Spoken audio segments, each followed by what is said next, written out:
So today I'm going to show you how to pull money out of Cash App. So here we're on the homepage in real time. You can see the $ icon here is highlighted. Now, in order to withdraw any money on the left-hand side, you're going to see where you're going to have your current dollar balance. Let's go ahead and click on this. If there's no dollar balance, it will show a bank account on here as an icon. But either way, let's go ahead and click here. And this right over here is going to take you to your money tab. Now here towards the top, you're going to see your current cash balance. We have $50 in this account.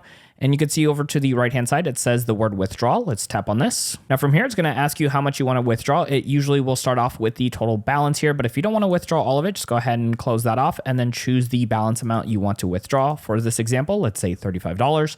And then we're going to click on continue. Now from right over here, it's going to say how you want to go ahead and withdraw that money. First, it's going to show you the account that is transferring to. If this is not the correct one you want to transfer, go ahead and tap on this little arrow on the right-hand side. And from this page over here, it's going to give you all the different options that are currently available on your account. If none of these are the ones you want to go with, make sure you click right over here that says link new card or bank account and go through that process.